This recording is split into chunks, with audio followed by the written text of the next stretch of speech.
तो राष्ट्रीय कार्यकारिणी का चुनाव का कोई परिणाम, कोई रिजल्ट न जनता में नजर आया। इस तरीके से डगमगा गई है कि बहुजन समाज के लोगों को भी ये समझ नहीं आ रहा है कि वो करें क्या। आज जो वो लोग हैं, आज वो खून के आंसू रोते हैं। अब ये बताइए, बहुजन समाज का मतलब कहाँ रह गया? आप ऐसे लोगों को अब आगे बढ़ाने के लिए उन लोगों को ही दबा दिया गया जिन्होंने ये घर बनाया था।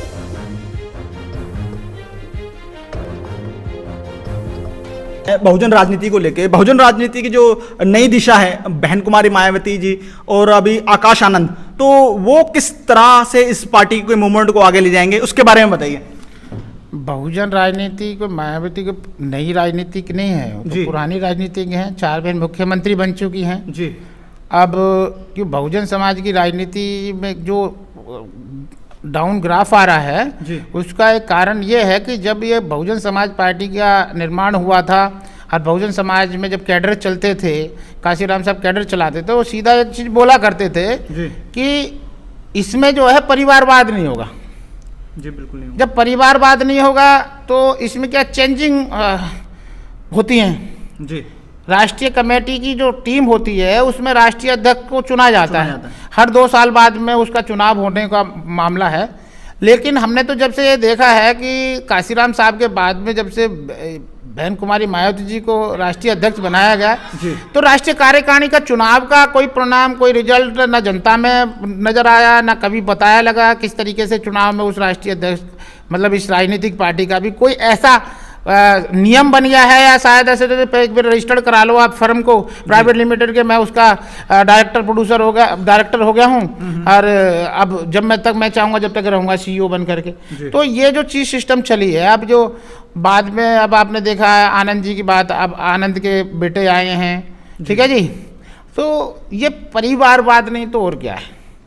आज बहुजन समाज की राजनीति वो बहुत ही मतलब इस तरीके से डगमगा गई है कि बहुजन समाज के लोगों को भी ये समझ नहीं आ रहा है कि वो करें क्या जी। जिन्होंने घर बनाया, एक महल बनाया था बहुजन समाज के लिए, बहुजन हिताय बहुजन सुखाय के नारे के साथ में, तो वो महल की जो दीवारें बनी थी बहुजन समाज के खून पसीने से, या अपनी लोगों ने अपनी जीवन को बलिदान दे दिया, अपने रोजगार को छोड़ दिया, अपने उस जवानी के समय को खो दिया। आज वो बुजुर्ग हो गए, बहुत से आदमी दुनिया छोड़ के चले गए हैं। आज जो वो लोग हैं, आज वो खून के आंसू रोते हैं। बहुजन समाज की राजनीति आज हम देख रहे हैं, जो पुराने लीडर थे, अब कल वर्मा जी को और उसको भी देखा मैंने, और हर पार्टी में वो मंत्री बनते थे, एक वो थे क्या नाम है, परिवहन मंत्री बनते थे, तो वो भी पार्टी से निकाल दिए। अब ये बताइए, बहुजन समाज का मतलब कहाँ रह गया जी। बहुजन समाज नहीं रहा है, अब तो सर्वजन समाज हो गया है। सर्वजन में क्या था, जिससे पिटते थे, जिससे मरते थे, जिससे के कारण ये समाज अथाहत था, कुछ नहीं मिला था। अब उन्होंने ये महल बना दिया, अब उस महल के अंदर अब वो लोग आकर के बैठ गए। अब वो हमने अपनी राजनीति शुरू की थी, अपनी जगह बनाई थी, बहुजन समाज की एक पहचान बनी थी, उसको खत्म होते हुए देख रहे हैं। और इसमें बहुत समय लगा था, और मैं देखता हूँ बहुत कम समय अब ये बहुजन समाज का जो एक अलग राजनीतिक 3रे नंबर की देश में नज़र आती थी, वो अब कहीं दम घुटती हुई कोने में नज़र आती है जी। इसी पे एक सवाल निकल कर आता है, आपने कहा कि जो मूवमेंट था वो कहीं ना कहीं भटक रहा है, लेकिन अभी हमने पिछले कुछ समय से देखा कि जो देश में BSP की जो पार्टी थी, वो खासकर उत्तर प्रदेश में ब्राह्मणों के लिए ब्राह्मण सम्मेलन हो रहे थे, जबकि पार्टी का नारा था पहले 85 जोड़ो 15% छोड़ो। तो हम लोग कहाँ पिछड़ गए? देखिए, ब्राह्मण समाज, ऐसा नहीं है कि ब्राह्मण समाज के लिए पार्टी में पहले कोई बैन था जी, ऐसा नहीं है जी, पहले भी था। मैं आपको एक बात याद दिला देता हूँ, मैंने कभी एक ब्राह्मण उस पर एक फिल्म बनाई थी बहुजन समाज पार्टी के लिए जी, बिल्कुल। तो वो मैंने सबमिट भी केंद्रीय कार्यालय में की, ऐसा नहीं है जी। तो ब्राह्मण समाज के लिए, उन ब्राह्मण समाज के लिए पार्टी है जिनको राजनीति में कोई आज तक पहचान नहीं मिली, जगह नहीं मिली जी। और सबको अधिकार है राजनीति में आने का जी, बिल्कुल, अपनी पहचान बनाने का जी।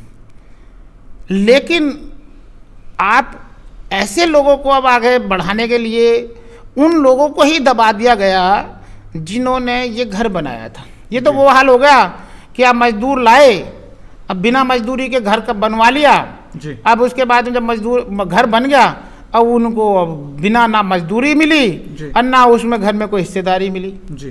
तो वो जाए कहाँ?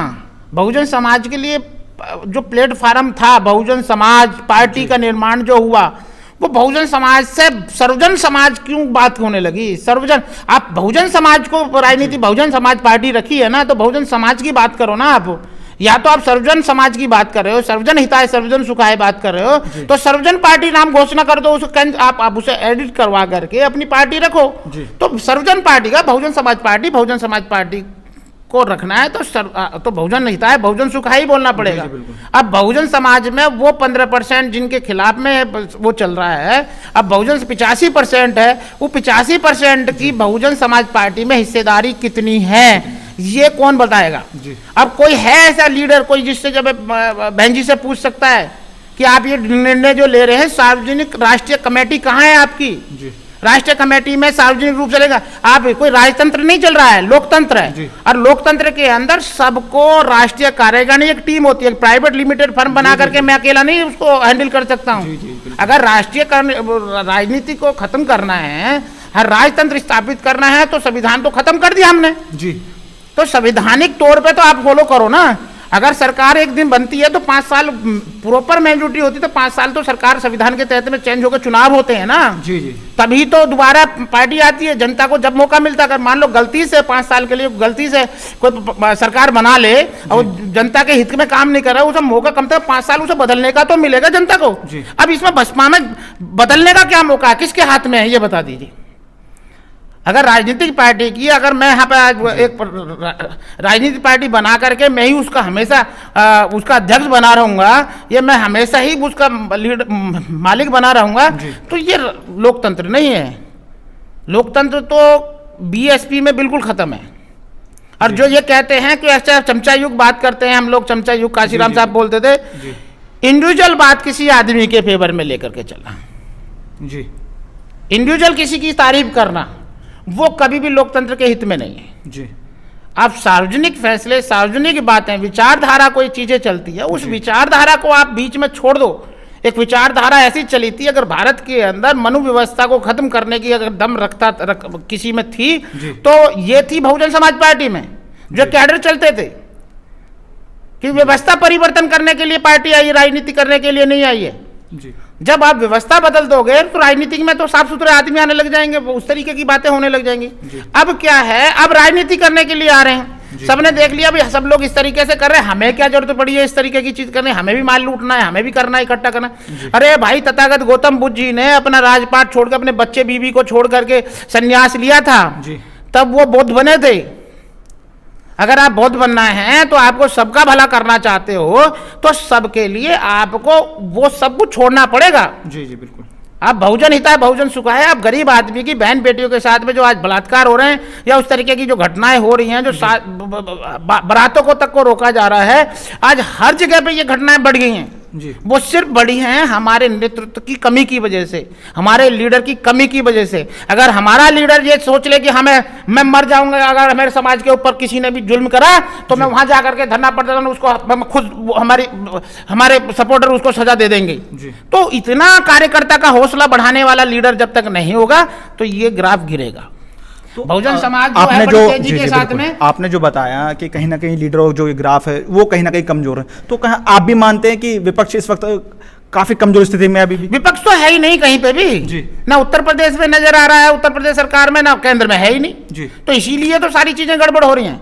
जब आप विपक्ष का मतलब होता है आप इंडिपेंडेंट भी अगर है ना तो अपना अस्तित्व दिखाओगे जी। अगर आप अंधेरा है ना, चारों तरफ अंधेरा है, अगर एक दिया भी जला दोगे ना, आप दिया रोशनी वाला प्रकाश वाला, तो वो सारे अंधेरे को खत्म कर देता है। तो उतनी ताकत किसी आदमी में कम से कम दिया बनने की ताकत तो होनी चाहिए। आप सिर्फ दिखावा करने के लिए, मैं सब कहते थे गरीब की बेटी, बहुजन समाज की, दलित की बेटी थी जिसने अपना जीवन बलिदान दे दिया। भैया ऐसे जीवन तो सभी बलिदान करने को तैयार है। आज मेरे हिसाब से लाखों की तादाद में बहुजन समाज की बेटियां आज बिना शादी ब्याह करे बहुजन समाज के लिए संघर्ष करती हैं जी। बिल्कुल करती हैं। मैं बता देता हूँ, कम से कम नाभी को चाहे सोइयों को तो मैं भी जानता हूँ जी। जो बड़े अच्छे स्तर पे काम करती हैं। तो जिसने लीडरशिप करनी है, जिसने राजा बनना है, तो उसने कोई बलिदान। अब ऐसे तो सभी लोगों ने, बहुत से लोग हैं, अटल बिहारी वाजपेयी ने शादी नहीं की जी, उमा भारती ने शादी नहीं करी, तो ऐसे तो बहुत लीडर हैं भाई, जो शादी नहीं करी है, उसका सिर्फ इसी चीज के लिए भी शादी नहीं करी, जीवन समाज के लिए दिया, समाज के लिए नहीं दिया, उन्होंने राजनीति के लिए दिया, अपने आप को मुख्यमंत्री बना करके अपने आप को राजनीति में चमकाने के लिए दिया। तो ये मैं ये नहीं कह रहा हूं कि इस तरीके की बात हो सकता है मेरे ऊपर पथराव हो, मेरे ऊपर हमले हों, बिल्कुल जी, लेकिन जो सत्य है, सच्चे आज नहीं बोले हो कल बोल आएगी आवाज। तो बहुजन समाज मूवमेंट को अगर रोकना है, अगर मैं इतनी साफ दिल से और इतनी बेधड़क आवाज से बोल रहा हूं, तो कहीं ना कहीं दुख है। मैंने भी अपना जीवन दिया है यहाँ पे, 2001 से लेकर के लगातार मैंने संघर्ष किया है अब तक यहाँ पे पार्टी के लिए। अब कोई ऐसा लीडर ना होगा जो गौतम बुद्ध नगर के अंदर जानता नहीं होगा, दिल्ली के अंदर जो राहो केंद्र में भी दिल्ली प्रदेश में लीडर पे भी ना आया, 2000 से 2005 तक दिल्ली प्रदेश में रह करके काम किया।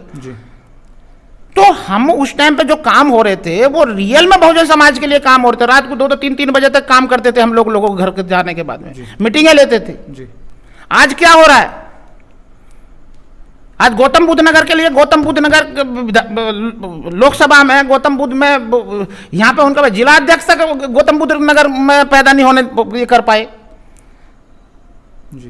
एक बहुजन समाज का, गौतम बुद्ध नगर का एक नेता जाटव समाज से पैदा नहीं होने दिया। राष्ट्रीय नेता पे बता देना कोई भी अगर आया हो तो, कोई निकल के आ रहा हो तो। जब इतना यहां गौतम बुद्ध नगर के अंदर जिनका हिस्से, इनकी जबरदस्त पकड़ है, यहां इनका व्यापार, इनका परिवार रहता है, रिश्तेदार रहते हैं, यहां एक भी क्या ऐसी समाज, जाटव समाज का एक कोई होनहार आदमी नहीं हुआ। यहां 81 गांव है गौतम बुद्ध नगर के अंदर। यहां नौकरियां भी जितनी भी नोएडा, ग्रेटर नोएडा अथॉरिटी में लगी होंगी, एक गांव का कोई 1% होगा जिसे नौकरियां गवर्नमेंट में मिली हो, बसपा सरकार में जो मिली हैं, जो चमचे हैं या नेता हैं, लीडर हैं, सबको मिला है। जो अगर आपको पसंद आया हो तो इसे लाइक करें, कमेंट करें, शेयर करें और हाँ, हमारे चैनल को सब्सक्राइब करना ना भूलें ताकि देश विदेश से जुड़ी खबरें आप मिस ना करें, क्योंकि कोरोना काल में 2 गज दूरी, मास्क है जरूरी। नमस्कार।